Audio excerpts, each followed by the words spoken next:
Hello there. Thank you so much for joining us here on Oceanography, the podcast that dives deep, couldn't help it, into the science of our oceans, the latest in marine research, and the scientists working hard to better understand and protect our blue planet.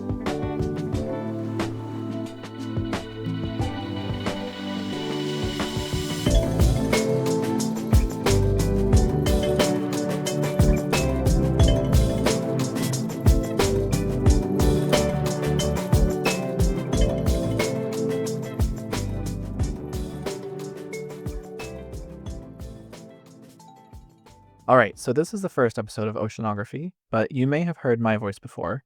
This is only the latest show under the podcast network Pine Forest Media.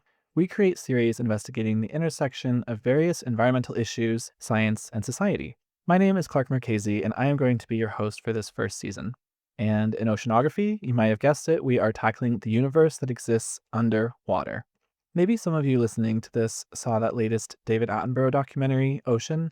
If you did, you'll know both how fascinating and intricate that universe is, and also you'll be well aware of the challenges it is facing and how important it is that we act. So we will get into all of that in the episodes that follow.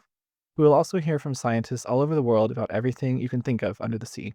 This is first and foremost a science podcast, so we will get super curious as we learn about and discover recent research on chemosynthesizing bacteria near deep sea methane seeps and sulfur-emitting volcanoes, or the bioacoustics of marine life, bioacoustics being the sounds that they make and hear. Did you know that scientists have discovered what they call a sunset chorus, where large schools of fish vocalize in unison for reasons still unknown? That's for next week. But as we are talking about science here, we have to address a little bit of an elephant in the room. This podcast is coming out in a time when budgets and institutions responsible for scientific research, particularly on topics of the environment, are being cut, targeted, and dismantled. The goal for this show, one of them at least, is to impress the importance of this type of research, show its impact, and humanize some of the people doing it, and therefore, hopefully, to garner public support so that this type of research can continue. Now, today in this first episode, we are talking about whales. Another thing we like to focus on at Pine Forest Media is how science can be solutions-focused and used to solve problems, inform policy, and make the world a healthier, safer, more equitable, and sustainable place. Today, we're going to be speaking to a researcher at the National Oceanographic and Atmospheric Administration, otherwise known as NOAA, and learning all about the different inventions researchers are coming up with that can stop endangered whales from getting trapped in fishing gear. A quick aside, I am recording this introduction both after the interview took place and also the department we are highlighting has been targeted by the current administration. There will be further reading available on the impact of that in the show notes. The last thing before we get started today is if you feel called to support science communication like this, I will mention we now have a Patreon account, and for as little as $3 a month, you can help us keep making shows like this, and a portion of that Patreon proceeds will be donated to science communication and research efforts. If you are one of our subscribers there, you will also be able to vote periodically on which projects you'd like us to support. All right, that's my intro before the intro. Now here's the intro to the episode. In just a moment, we are going to be joined by Megan Amico. Our guest for today is someone whose work sits at the critical intersection of marine science and conservation. Megan is a fisheries biologist and gear researcher with NOAA's Risk Assessment and Mitigation Branch, where she collaborates with commercial fishermen to develop innovative solutions that reduce bycatch and protect endangered species, including the North Atlantic right whale. She's at the forefront of the Protected Species Gear Research Initiative and evaluates on-demand fishing gear and other technologies that can help both marine life and coastal communities thrive. How lucky are we, and how lucky are these whales that Megan exists?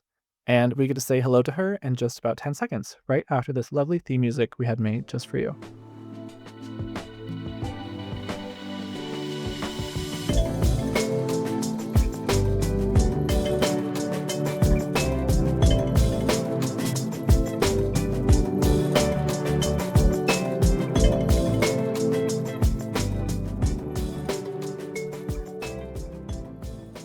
All right, we are recording. Hello, Megan. Welcome.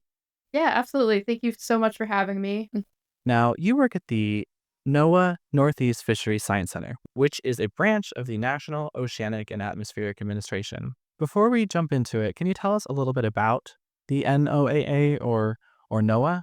Yeah, so NOAA is the National Oceanographic and Atmospheric Administration, and it's a federal agency, but NOAA's mission to better understand our natural world and help protect its precious resources extends beyond natural borders to monitor global weather and climate and works with partners all around the world. So I work at the Northeast Fisheries Science Center in Woods Hole, Massachusetts, and we study fisheries species. Fisheries, we monitor and model ocean ecosystems and provide reliable advice for policymakers. I saw somewhere on my Instagram feed a while ago that someone compared it to NASA, and they said it was sort of like NASA for the Earth instead of space. Would you say that's a useful comparison? Yeah, yeah, no, I haven't actually heard that. That's pretty good. Yeah, because there's the weather service through NOAA, and then pretty much everything else is ocean. So yeah, that's a really good comparison. Okay, cool. Well, then tell us a little bit about what you are doing there.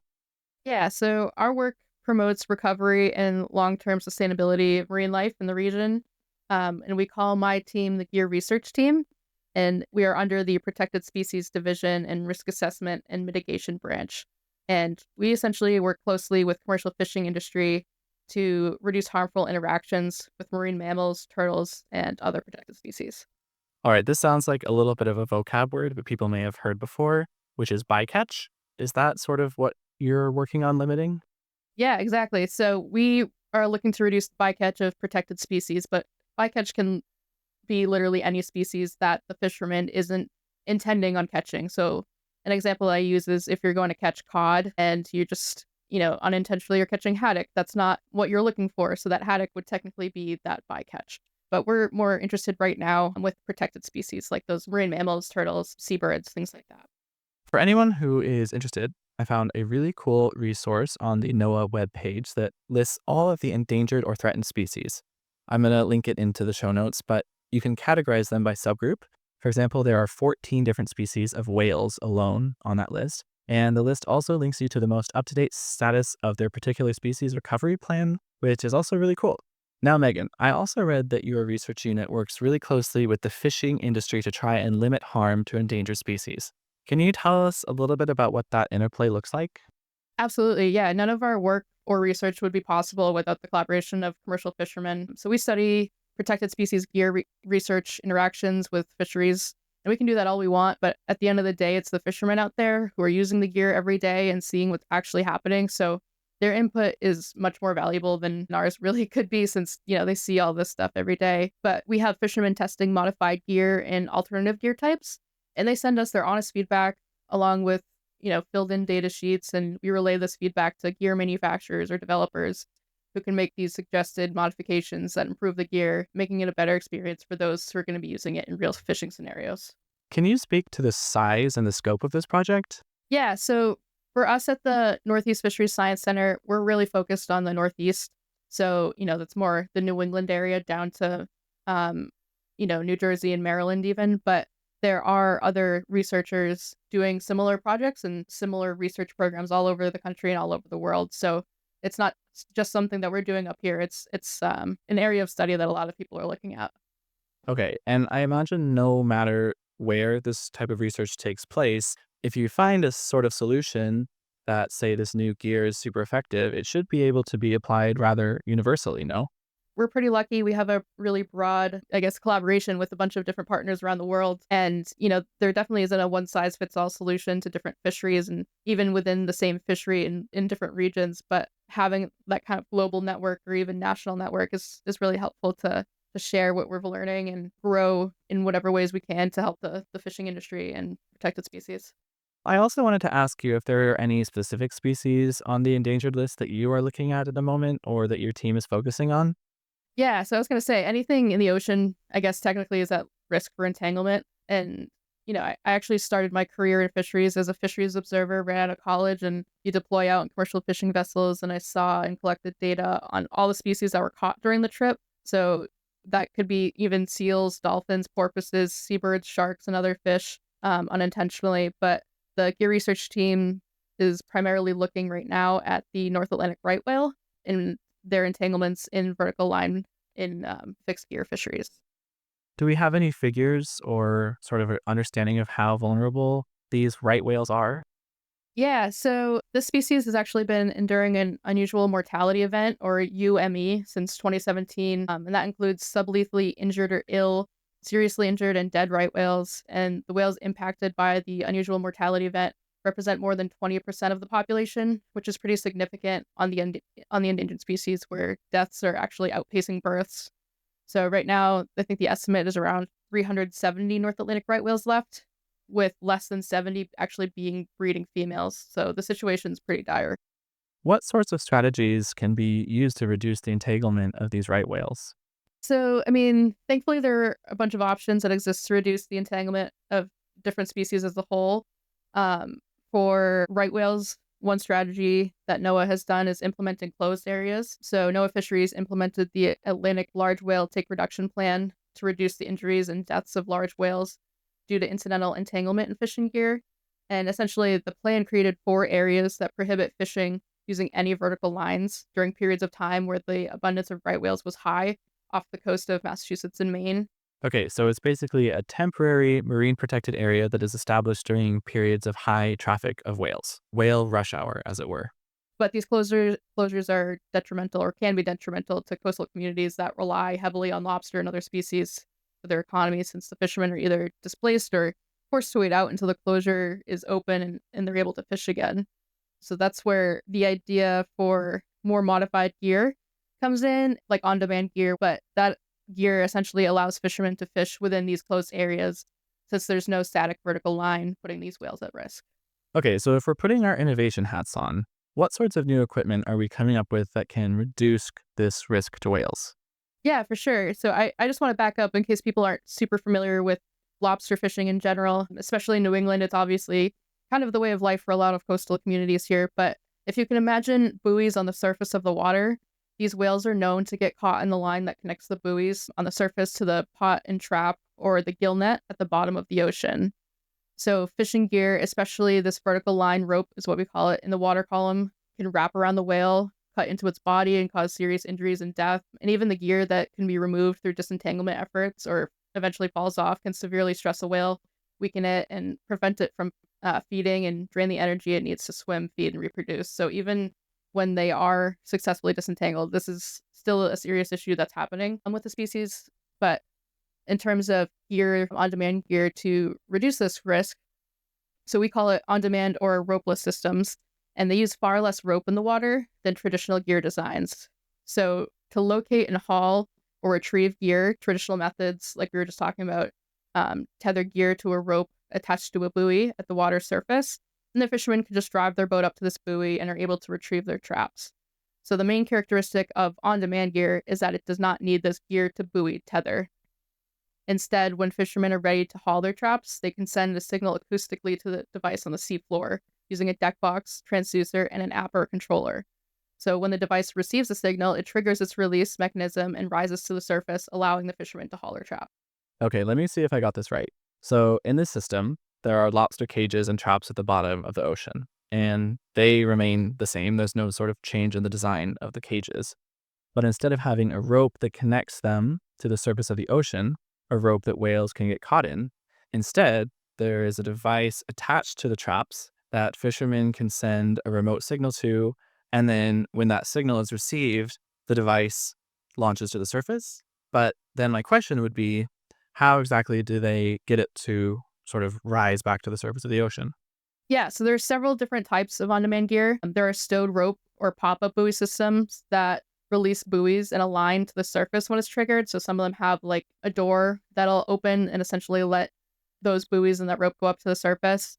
There are inflatable lift bag systems or inflatable buoy systems that have an air tank that will fill a bag or buoy with air once the acoustic signal is retrieved. It'll bring itself up to the surface. And there's also buoyant spools of rope that unravel to the surface when it's triggered. So there's a bunch of different types of on-demand systems. Okay, that's so ingenious. And I'm looking at a picture of it now on a podcast. I know it's hard to sort of visualize, but we have social media links and a website that you can find in the episode description, and I will put some photographs there. But this is amazing and so inventive. And it's just one example, right? Because the long line is a big issue for whales. But I know that your research team is looking at equipment that solves a lot of different problems that face a lot of different species. I saw something on your team's webpage about a piece of equipment called a turtle excluder. Can you tell us what that one is for? Yeah.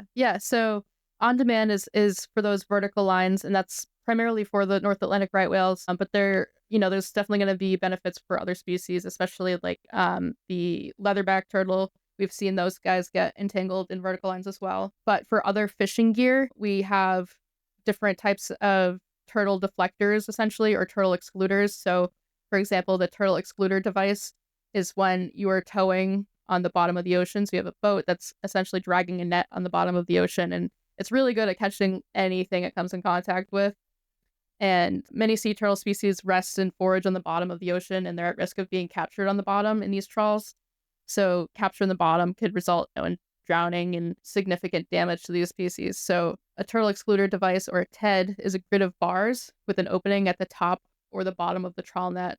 And the grid is fitted into the neck of usually a shrimp trawl, so that animals such as shrimp can pass through the bars and they're caught in the end bag at the end of the trawl. But when larger animals such as sea turtles or even sharks are captured in the trawl, they strike against these grid bars and are actually like pushed up and out through like an opening in the net. So yeah, it's really good at pushing out those protected species. And we're currently focused on a new design for squid trawls using a sorting grid made from cables sewn into the net. So that is something that we're looking at right now.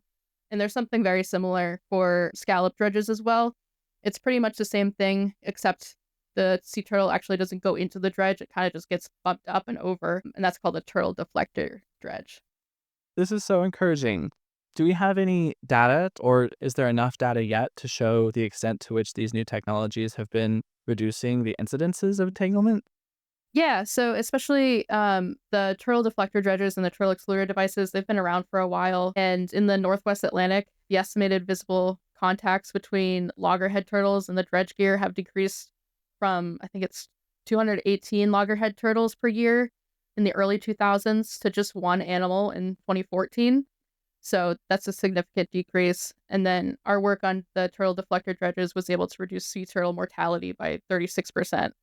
So that's a pretty big drop. I don't have the numbers off the top of my head for the turtle excluder device. And then on-demand gear, we're still pretty much in its infancy. It's only been a couple of years of research, but we're hopeful that as we continue to develop this technology, that it'll have a significant reduction in risk for the species. Ah, that is such great news, which we don't often hear when it comes to the environment these days or the ocean. So very encouraged today. And I would imagine that lots of different fisheries and organizations might want to get their hands on this equipment. So can you tell me a little bit about what the gear lending library is and how it works?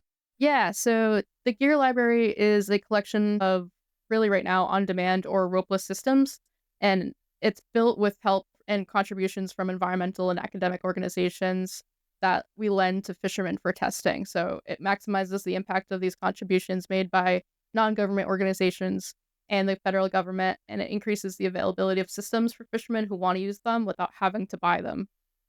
So any interested fishermen, we provide training and gear, and then in turn, they provide us with data on incorporating the system into their fishing practices. And right now, these fishermen are actually being compensated for their data. Wow, I'm really obsessed with this collaboration. Would you say that the fisheries taking part in these programs are more large scale and industrial or smaller and independent? It's pretty variable, especially when talking about the lobster industry here. And we have a lot of smaller, like day boats or inshore vessels that sometimes it's literally just the captain by himself going out to haul traps. Wow. Yeah, and those boats can be pretty small. And then we do have some fishermen that have offshore vessels, so they'll go out with a crew and sometimes spend maybe even a couple weeks out on the water. And I knew we do have I think a fleet, so we do have a few vessels that are a little bit larger and have more of that fleet backing essentially. But yeah, for the most part, it's individual fishermen and maybe like one or two crew members with them at a time. I also know that a large part of your work involves not only running and maintaining this program, but also research, looking into new designs, testing their effectiveness, seeing what works and what doesn't. And this is also a research based podcast. So I'm curious, what unanswered questions do we still have about this gear, or what sorts of research questions are you currently working on with your team? Yeah, so right now we're working on a visibility issue. Since there's no surface marker buoy alerting other fishermen or other ocean users that there's gear on the bottom of the ocean, it's hard for others to know that there's actually gear there. So one of our priorities lately has been working with various partners to have an interoperable display that would allow different ocean users within a certain radius of the gear to be able to visualize it on a chart plotter or across multiple on-demand manufacturers' apps. So there's, different gear from different manufacturers and they all kind of have their own platform or their own app. So if I'm fishing with one type and my neighbor's fishing with a different type, we might not be able to see each other's gear despite both using on-demand gear. So we're working on being able to get all of that into one place and also getting the mobile fleets involved. So mobile fishermen who are towing those bottom trawls that we kind of touched on earlier, so they can see it and not have any gear conflict issues with the lobster industry. The problem-solving aspect of your work is very encouraging. I've said that word maybe too many times, but the oceans are so vast, as are its threats, and it could be easy to get overwhelmed at the problems, but optimism has to be met with action, and action prompts optimism, right? There's a feedback loop there, and the results that you've just told us are measurable and significant. So this is a happy episode. I can't promise they will all be like this, but I want to say thank you for the work that you were doing. Thank you. Yeah, I appreciate that. Riding this wave, sorry, ocean pun, I'm wondering if you have any other recent success stories that you can share with us. I have some stats if you're interested in showing just how much our program has grown for on-demand research. Yes, please. Sweet. Yeah. So just to preface, we categorize a successful haul as when on-demand gear is hauled as intended, and then an unsuccessful haul is all situations where the on-demand device did not surface as expected. And this can be due to things like user error, incorrect rigging of the gear, snarls in the line, dead batteries, and things like that. So in 2020, we had 3 vessels complete 79 hauls of on-demand gear at a success rate of 63%. In 2021, we had 10 vessels complete 623 hauls at 85% success. In 2022, we had 22 vessels complete 1,851 hauls at 89% success. In 2023, we had 33 vessels complete 2,714 hauls at 86% success. And we're still finalizing our 2024 stats, but as of December 9th, we had 36 vessels complete 5,796 hauls for over 90%. And then if we're looking at the total program, we had 45 different vessels complete over 11,000 hauls of on-demand gear for a success rate of 88%. So since 2020, it's grown a lot. We've learned a lot, and our success rate is pretty good for a kind of a young program. Okay, so the trend line is clear. So that's great. Yeah.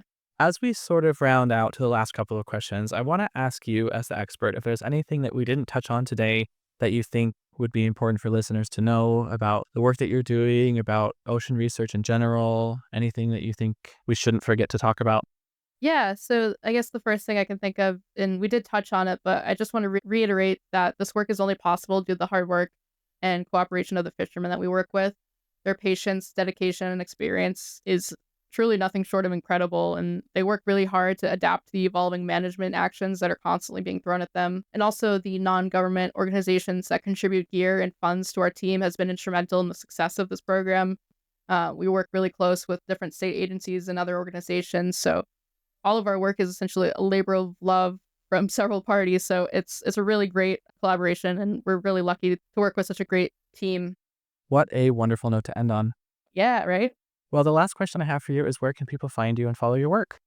Yeah, so you can find us on any social media platform as at NOAA Fisheries. And also, if you search NOAA Protected Species Gear Research, our page should come up, and we have a bunch of different links on there if you're interested. Also, if you or someone you know is interested in testing on-demand gear, please feel free to reach out to the gear team. And we are at nec.gearlibrary@noaa.gov. So feel free to shoot us an email.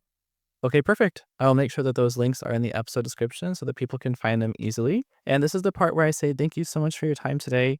Thank you so much for teaching us about everything that we learned. And one final time, thank you for your very important work in this space. Thank you so much. It's been a lot of fun doing this. So thank you too, and giving everybody a voice to talk about the research.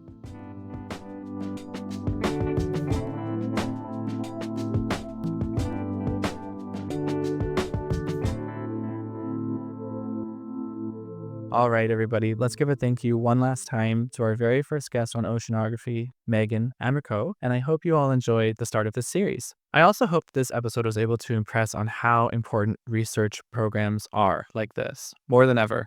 The New York Times reported last month that the NOAA may be reducing its staff by up to 20% or more, which will greatly reduce the ability of the organization to maintain programs like the one we just talked about today. Now, if you want to support us in helping spread research like this, we now have a Patreon, as I mentioned. You can find a link in the episode description. For as little as $3 a month, you can help us make this show, grow support for research through accessible science communication, and also we'll be making a donation from a portion of these proceeds to science communication and environmental research programs. Oceanography is also just one of the podcasts in the Pine Forest Media Network. We have one on plastics pollution called Plastic Podcast, one about the importance of Antarctica called South Pole, and one about drinking water sustainability around the world called Something in the Water. You can find more information about those on our website at pineforestpods.com, which is also linked in the show notes. And I hope you will check out those other shows and stay with this one. We've got a lot of interesting episodes lined up for Oceanography. I just spoke to a man about bioluminescent sharks, so that is on the horizon. And beyond the sort of interesting, unexpected, or random science topics that we'll be talking about, we'll also learn why we rely on the oceans to keep functioning the way that they do and how we can make sure that they can. So subscribe, send it to a friend, rate and review, get in touch. We'd love to hear from you. And that's all I have for you today, and we'll see you next week.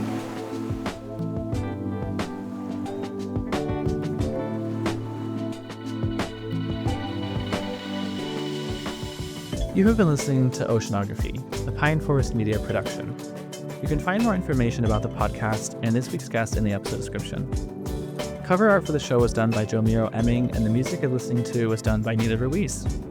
The show is hosted and edited by me, Clark Marchese, and you can find more information about Pine Forest Media and our science podcast at pineforestpods.com, or follow us on social media at Pine Forest Media.